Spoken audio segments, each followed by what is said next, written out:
10 minuta, plani, prioritetet e Partisë Demokratike.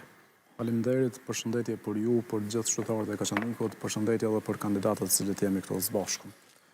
Oferta e Partisë Demokratike për qytetarët e Kaçanikut është në disa shtylla. Po fillojmë me arsimin, ku me mua kryetar nga 1 janarit do të ketë arritje të numrit të bursave,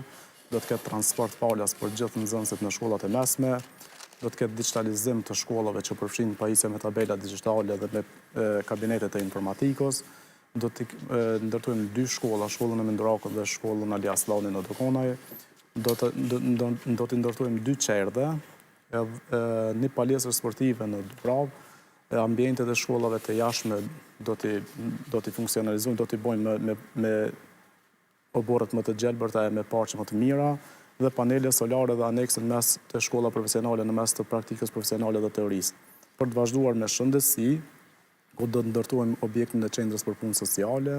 do të kem subvencionim për të posalindurit nga 200 euro për herë të parë nga buxheti komunal për cilin e kemi nda buxhetin, do të ketë shërbime shtesë të endokrinologjisë dhe internisit, punësimi një psikologu, shtim të numrit të stafit edhe për mjekë dhe për interner, mbajtja e ligjëratave nëpër shkolla dhe ofrimi i hapësirës së Sanitexit ish spitalit për investitor për ndërtim për qendër rehabilituese, dezinsektim dhe deadrezimi i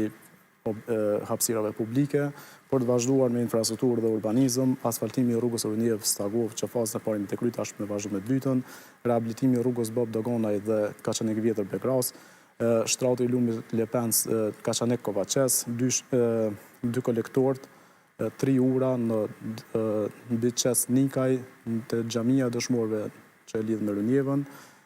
edhe në Stagov. Do të ujësjecën do të funksionalizojmë pusin e Gëlqerja, që do të blenë mekanizmin për zvoglim të mangonit, 2 rezervate do shkojnë dhe në vatë tepërme, parqe të reja publike, rrugën Homzja Shari, për të vazhduar në bujqësi, që do të kemi 500.000 euro subvencione, në gjatë këtij mandati 300.000 euro investime kapitale që do të përfshihen kanalet e ujitjes dhe për herë të parë do të ketë edhe rrugë fushore, mandate e zhvillimi ekonomik, ndërtimi i një onazet e bashkimi i 2 luneve, për pikë turistike, 0 taks për biznese, krijimin e zonave ekonomike në Koxhaj dhe në Begrac, krijimin e zonave turistike në Slatin, në Ivaj, Kotlin, Krivaniev, Kërbleq e Globoshic, vazhdimi i subvencionimit të bizneseve dhe dhënia e pronave në shfrytëzim, mandej për kulturë, rini dhe sport, vazhdimi i mbështetjes dhe rritja e subvencione për gjitha klube sportive dhe OJC-t dhe për të rinjët, terrenet të reja sportive me 6 terrene në Kovaçes, Stagov, Nikaj, Kaçanik i Vjetër, Begraz dhe Kaçanek, stadiumin e qytetit për me vazhdu, te ambientit do të krijojmë, te ambientit do të bëjmë pyllëzimin e shumë ndrojve dekorativ, menaxhimi sa më i mirë i mbeturinave me vazhdu, dhe do të ketë po ashtu edhe fuqizim të gruas në përgjithësi në Po, zotëri Vishi, po ashtu jeni